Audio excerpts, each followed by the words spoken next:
إلا على الخاشعين الذين يظنون أنهم ملاقو ربهم وأنهم إليه راجعون إلى آخر آية.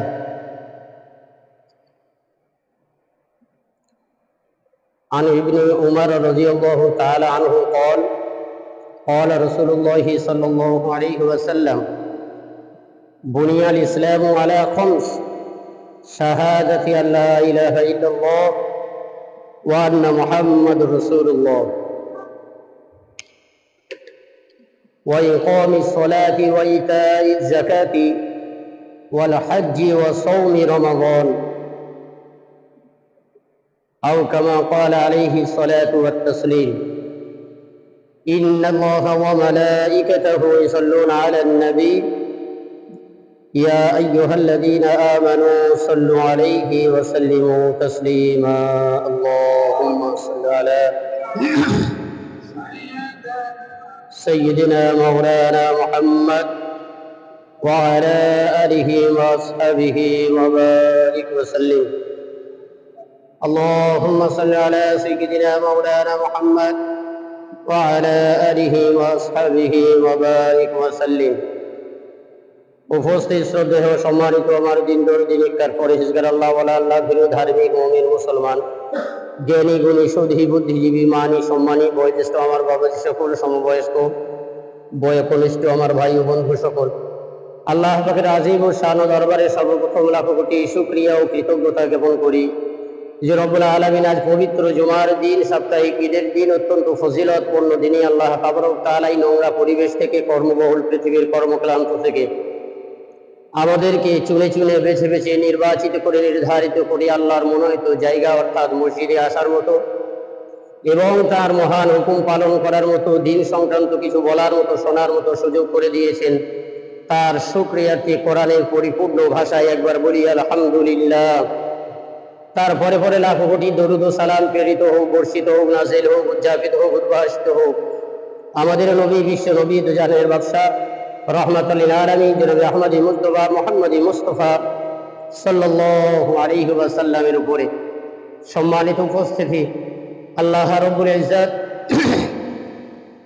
তিনি তার পাক কালামের মধ্যে জানিয়েছেন, হে আমার বান্দারা, তোমরা ধৈর্য ধারণ করো আর ধৈর্য আর নামাজের মাধ্যমে আমার কাছে সাহায্য প্রার্থনা করো।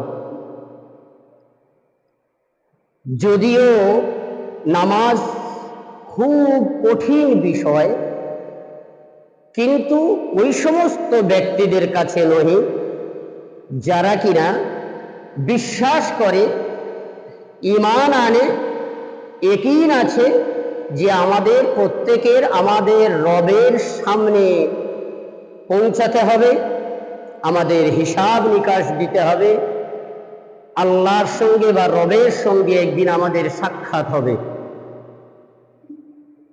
যারা এটা বিশ্বাস না করে, ইয়াকিন নেই, ঈমান নেই, বিশ্বাস নেই, তাদের কাছে এটা খুবই কষ্টকর বা একটা ভারী বিষয়। আল্লাহ তাবারক তাআলা বলছেন,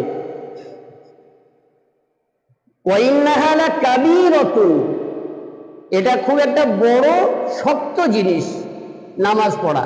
কে বলছেন? আল্লাহ বলছেন। কাদের কাছে?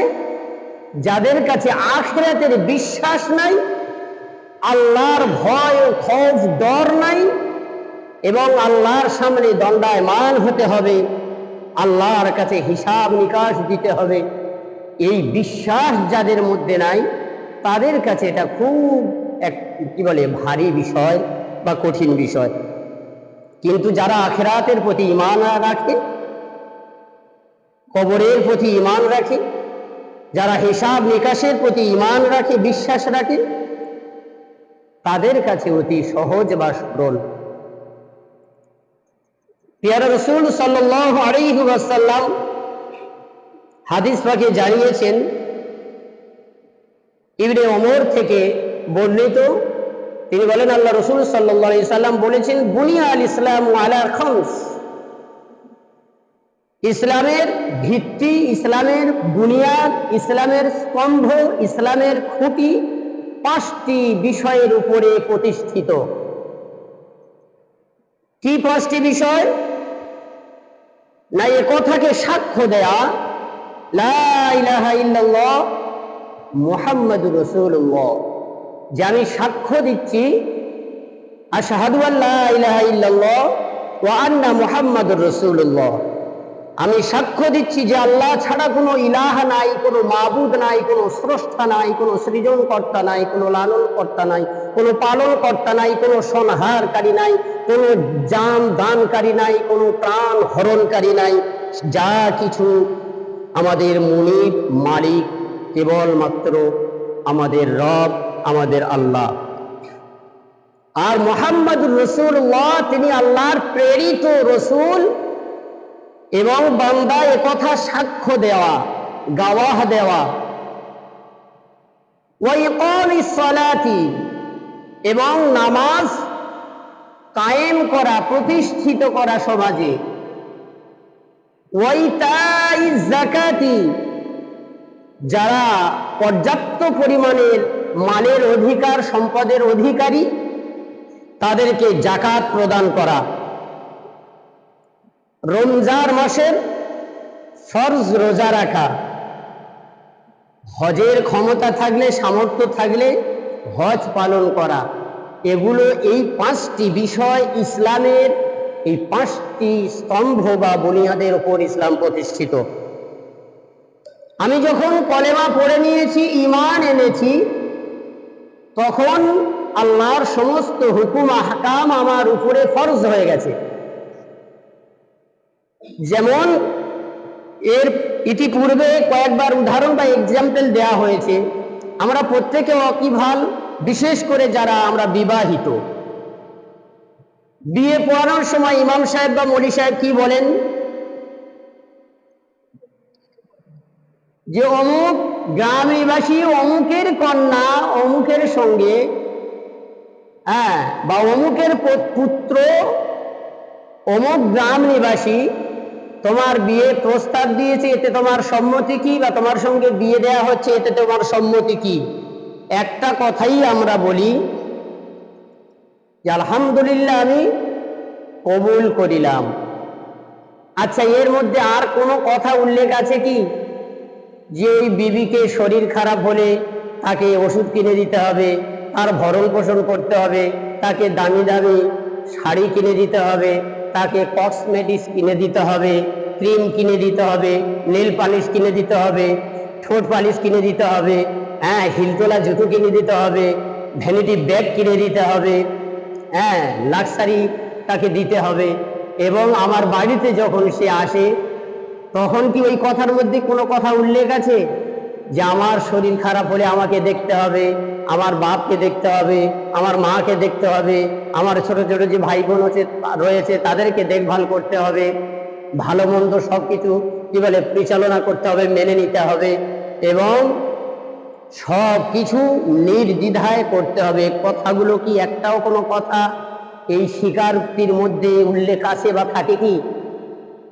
তদ্রূপ লা ইলাহা ইল্লাল্লাহ মুহাম্মাদুর রাসূলুল্লাহ, আমি যখন ঈমান এনেছি, আল্লাহ রাসূল সাল্লাল্লাহু আলাইহি ওয়াসাল্লাম তিনি যে এই কলেমার দাওয়াত দিতেন, কি বলতেন? মান ক্বালা লা ইলাহা ইল্লাল্লাহ ফাদাখালাল জান্নাহ, রাওয়াহুল বুখারী বাবুল ঈমান।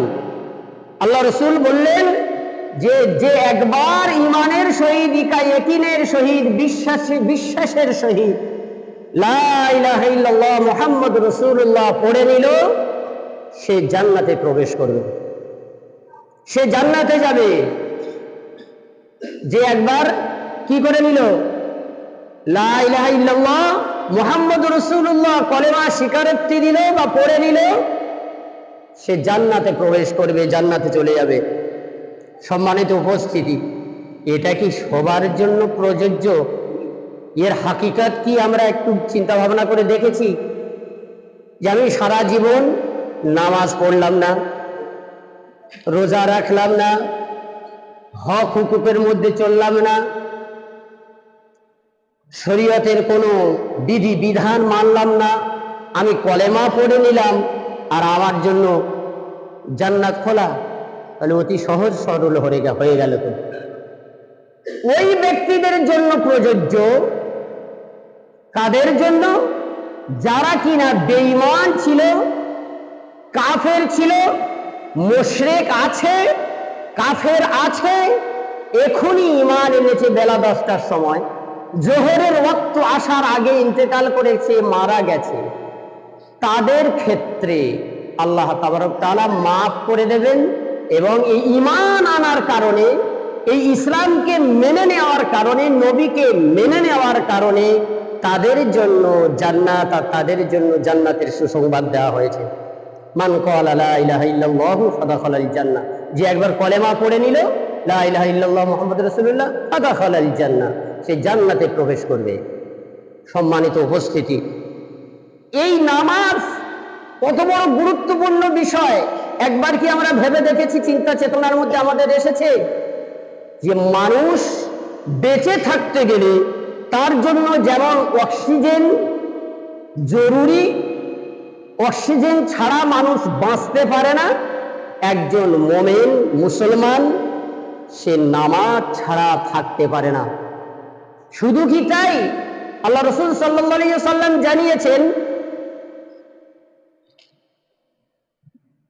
ফারকু বাইনাল আবদি ওয়া বাইনাল কুফরি তারকুস সালাহ, যে নামাজ ছেড়ে দিল সে কুফরি করলো, আর যে নামাজ কায়েম করলো সে দ্বীনকে প্রতিষ্ঠা করলো। এ প্রসঙ্গে একাধিক অগণিত হাদিস এসেছে। অন্যত্র বলা হয়েছে যে নামাজ ত্যাগ করলো সে কাফের হয়ে গেল। অন্য ইমামের মত আছে যে ওকে কি বলে জেলখানাতে দাও, আর এক ইমামের মত আছে যে ও কাফের, ওকে কতল করো। ইমামের মত, কিন্তু আমার আপনার ইমামে আজম আবু হানিফা রাহমাতুল্লাহ আলাইহি, এনার মত হচ্ছে যে ও কাফের হয়নি, কুফরি করেছে। ওয়া বাইনাল কুফরি তারকুস সালাহ, কুফরি করেছে, কাফের হয়নি। কিন্তু যদি আমরা অস্বীকার করি তাহলে ঈমান থেকে খারিজ হয়ে যাব, ঈমানের কোনো অংশ আর অবশিষ্ট থাকতে পারে না। ওই মুহূর্তে যদি আমার মওত হয়ে যায়, সোজা জাহান্নাম। আল্লাহ রাসূল সাল্লাল্লাহু আলাইহি ওয়াসাল্লাম তাকে এই দ্বীনের দাওয়াত দেওয়ার কারণে, এই কলেমার দাওয়াত মানুষের কাছে পৌঁছানোর কারণে শুধু কি কথা বলতেন, কি দায়িত্ব তিনি পালন করে গেছেন, যে লা ইলাহা ইল্লাল্লাহ মুহাম্মাদুর রাসূলুল্লাহ, খালি এতটুকু পড়ে নাও। এমনকি তার প্রাণ প্রিয় চাচা আবু তালেবকে পর্যন্ত মুমূর্ষ অবস্থায় সারাটা জীবন নবীকে ভালোবেসে গেছেন। এবং কেতাবের মধ্যে পাওয়া যায় যে সাহাবীদেরকে বাদ দিয়ে, সাহাবী ব্যতীত পৃথিবীর কিয়ামত পর্যন্ত যত মানব জাতি আছে আর তাদের সমস্ত ভালোবাসা এক পাল্লায় রাখা হয়, আর আবু তালেবের ভালোবাসা যদি আর এক পাল্লায় রাখা হয় তো আবু তালেবের পাল্লা ঝুঁকে যাবে। সুবহানাল্লাহ, কি ভালোবাসা নবীর প্রতি, ভাইপোর প্রতি, ভাতিজার প্রতি ছিল আবু তালেবের। কিন্তু সেই আবু তালেব জাহান্নামে যাবে, এবং তাকে কি শাস্তি দেওয়া হবে আল্লাহ রাসূল বলে গেছেন যে আমার চাচাকে আগুনের জাহান্নামের খড়ম বা জুতো পরানো হবে। চাচাকে কি পরানো হবে?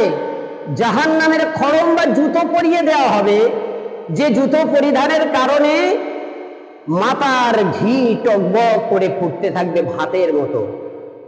পায়ের তলায় জুতো থাকবে আর মাথার ঘিলু টকবক করে ফুটতে থাকবে। একটু ভেবে দেখেছেন, পায়ের তলায় জুতো আছে আর মাথার ঘি টকবক করে ফুটছে, মাঝখানের অবস্থাটা কি? ভালো আছে? মাঝখানের অবস্থা ভালো আছে কি? থাকতে পারে কি? পায়ের তলায় জুতো, মাথার ঘি ভাতের মতো ফুটছে টকবক করে, তো মাঝখানের অবস্থাটা কি হবে? পুরো শরীরটা উঠতে থাকবে এবং কি বলে ফুটতে থাকবে। সম্মানিত উপস্থিতি, আল্লাহ রাসূল সাল্লাল্লাহু আলাইহি সাল্লামকে প্রহার করা হলো, পাথর ছুঁড়ে রক্তাক্ত করে দেয়া হলো। আল্লাহ রাসূল বেহুশ হয়ে পড়ে গেছেন। সিদ্দিক আকবর আল্লাহ রাসূলকে ধরে নিয়ে কি বলে একটা নিরাপত্তা স্থানে সরে গেলেন, একটা আঙ্গুর বাগানের মধ্যে। আবু বকর সিদ্দিকের কোলে পেয়ারা রসুলের মাথা, আল্লাহ রসুল বেহুশ হয়ে গেছেন। আবু বকর সিদ্দিক এত ভালোবাসতেন, এত মহাব্বত করতেন আল্লাহ রসুলকে, উনি কাঁদতে শুরু করে দিয়েছেন যে আল্লাহ, না জানি আল্লাহ রসুল মরে না যায়, ইন্তেকাল না হয়ে যায়, আমি এটা সহ্য করতে পারবো না। আল্লাহর কাছে প্রার্থনা করতে লেগেছে, হে আল্লাহ, আমি মরে গেলে এবং আমার মতো হাজারো আবু বকর মারা গেলে ইসলামের কোনো ক্ষতি হবে না, কিছু যাবে না আসবে না, কিন্তু আপনি আপনার হাবিবকে বাঁচিয়ে রাখুন, আমার জীবনের বিনিময়ে আপনার হাবিবকে বাঁচিয়ে দিন। তো আল্লাহর রসুলের মহাব্বতে এবং আল্লাহ রসুলের ইন্তেকালের এই খৌফ আর ভয়ে আবু বকর সিদ্দিকের চোখ দিয়ে ঝরঝর করে পানি পড়ছে। এক দু ফোঁটা পানি আল্লাহ রসুলের চেহারা মোবারকে পড়ে গেল, আল্লাহ রসুলের হুঁশ ফিরে এলো। আল্লাহ রসুল সিদ্দিকে আকবরের মুখের দিকে তাকিয়ে বলছে, বাবা আবু বকর, তুমি কাঁদছো কেন, কি হয়েছে? ইয়া রাসূলুল্লাহ, আপনার কষ্টের কারণে আমার এই আশঙ্কা, এই ভয় হচ্ছিল, না জানি আপনি মারা যান কিনা। আপনি ঠিক আছেন তো? আপনার কোনো কষ্ট হচ্ছে, কোনো যন্ত্রণা হচ্ছে, কোনো ব্যথা পাচ্ছেন? আল্লাহ রসুল ওই পরিস্থিতিতে আল্লাহ রসুল বলছেন, আবু বকর, ও কথা আমি বিস্তারিত পরে তোমাকে জানাবো, এখন বলো সূর্য অস্ত গেছে না সূর্য এখন আছে? সিদ্দিক আকবর বলছেন, ইয়া রাসূলুল্লাহ, সূর্য অস্ত যেতে লেগেছে, মাগরিবের পূর্ব মুহূর্ত হয়ে গেছে, সূর্য লাল হয়ে গেছে ইয়া রাসূলুল্লাহ। আল্লাহ রাসূল সাল্লাল্লাহু আলাইহি সাল্লাম বললেন, বাবা আবু বকর, তুমি আমাকে একটু ধরে দাঁড় করিয়ে দাও না, বাবা আমি এখনো আসরের নামাজ পড়িনি, আমার এখনো আসরের নামাজ পড়া হয়নি। আবু বকর সিদ্দিক বলছেন, ইয়া রাসূলুল্লাহ, আপনি রক্তাক্ত হয়ে গেছেন, আপনার পুরো শরীরটা রক্তাক্ত হয়ে গেছে, আপনি কি বলে জখম হয়ে গেছেন, আপনি একটু আরাম করুন, না হয় মাগরিব বাদ আসরের নামাজ কাজা পড়ে দেবেন। বলছে, না, আমি শারীরিকভাবে কষ্ট পেয়েছি, আমাকে আহত করা হয়েছে, আমার উপরে জুলুম অত্যাচার করা হয়েছে, তার উপরে যদি আমি আসরের নামাজ কাজা করে দেই, আমার রুহের কষ্ট বেড়ে যাবে, কিন্তু আমি শারীরিক হাজারো কষ্ট সয়ে নেব, আমি রুহের কষ্ট সহ্য করতে পারবো না, সইতে পারবো না। বাবা আবু বকর, আমাকে ধরে দাঁড় করিয়ে দাও। ওই অবস্থায় আল্লাহ রসুলকে, রক্তাক্ত শরীর, আল্লাহ রসুলকে দাঁড় করিয়ে দেওয়া হলো, আর ওই পরিস্থিতিতে আল্লাহ রসুল আসরের নামাজ আদায় করলেন। এর দ্বারাই বিশ্ববাসীকে আল্লাহ রসুল কি মেসেজ দিয়ে গেলেন? যে আমার পাগল উম্মতেরা, তোমরা তোমাদের রসুলের আদর্শটা দেখো, তোমার রসুল কি পরিস্থিতিতে নামাজ কাজা করেননি, নামাজ কাজা করা ছেড়ে দেয় এত দূরের কথা, নামাজ কাজা করতে দেননি। এই শিক্ষাটা তোমরা নাও, এটা তোমাদের জন্য অনুসরণীয়, অনুকরণীয়।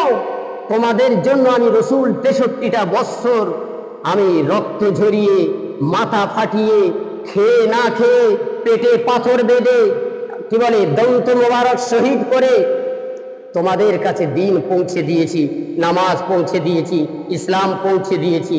তোমরা যদি প্রকৃত আমার উম্মত হও, আমাকে যদি তোমরা ভালোবাসো, আমার একটা সুন্নতকে যদি তোমরা আঁকড়ে ধরো, তো আমি নবী তোমাদের কথা দিলাম, আমার সঙ্গে তোমরা জান্নাতে থাকবে। সুবহানাল্লাহ।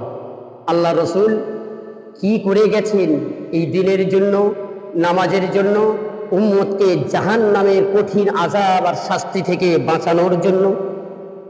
আল্লাহ রসুল সাল্লাল্লাহু আলাইহি ওয়াসাল্লামের এই কি বলে অনুপম আদর্শ আজ আমাদের কাছে ভালো লাগে না। আল্লাহ রসুলের এই নীতি আদর্শ আজ আমাদের কাছে বিরক্তি বোধ হয়। আমরা বিজাতীয় কৃষ্টি কালচার, বিজাতীয় আখলাক, বিজাতীয় কি বলে তাদের চলাফেরা আজ এই জাতি গ্রহণ করতে লেগেছে। আর সারা বিশ্বের মানবতার মুক্তির দূত, নবীকুলের শিরোমণি ইমামুল আম্বিয়া, ইমামুল মুরসালিন, রাহমাতাল লিল আলামিন, যাকে রহমত আর বরকত হিসাবে পৃথিবীর জমিনে প্রেরণ করা হয়েছে, সেই রসুলের অনুপম আদর্শ আজ এ জাতি ভুলে গেছে। এই জাতি আমার নাজাত পাবে কিভাবে? এই জাতি মুক্তির আশা করে কি করে? এই জাতি উম্মতের দাবি করে কি করে? আমরা যদি বলি আমরা কে জান্নাতে যেতে চাই, এক কথায় আমরা এখানে যত আছি 100% সবাই হাত তুলে বলবো আমরা প্রত্যেকেই জান্নাতে যেতে চাই। কে জাহান্নামে যাব? কেউ কি চাই? আমরা প্রত্যেকে যদি জিজ্ঞাসা করা হয় আমরা কারা নবীকে ভালোবাসি, আমরা যারা রয়েছি প্রত্যেকেই আমরা এক কথা এক শব্দে এক বাক্যে হাত তুলে সাক্ষ্য দেব যে আমরা নবীকে ভালোবাসি। কিন্তু এটা কি নবীর ভালোবাসা? নামাজ ত্যাগ করা, এটা কি নবীর ভালোবাসা? ভাইয়ের হক মারা, এটা কি নবীর ভালোবাসা? লোকের জমির আল ঠেলা, এটা কি নবীর ভালোবাসা? সুদ খাওয়া, এটা কি নবীর ভালোবাসা? ঘুষ খাওয়া, এটা কি নবীর ভালোবাসা? দুর্বলের উপরে নির্যাতন করা, জুলুম করা, এটা কি নবীর ভালোবাসা? একের কথা অন্যের কাছে গীবত করা, আমার স্বজাতিকে, আমার মুসলমান ভাইকে নিয়ে আমি কটূক্তি করছি, আমি গীবত করছি, আমি ক্রিটিসাইজ করছি। এই জাতির পরিস্থিতি কি? এটা কি নবীর ভালোবাসা? এটা কি নবীর উম্মতের পরিচয়? যে আমরা জুমার নামাজ পর্যন্ত পড়তে এসেছি, নবীর গলায় ছুরি চালিয়ে এসেছি? একটু কি ভেবে দেখেছি? একটু কি নিজের বিবেকের কাছে প্রশ্ন করেছি যে আমি তো বলি নবীর প্রেমিক, আমি নবীকে ভালোবাসি, আমি নবী আশিক, নবী ছাড়া আমি আর কিছু নেই, নবী ছাড়া আমি আর কিছু বুঝি না? কিন্তু এটা তো মৌখিক, এটা তো প্রতারণা, নবীর সঙ্গে ধোঁকাবাজি করা, প্রবঞ্চনা করা।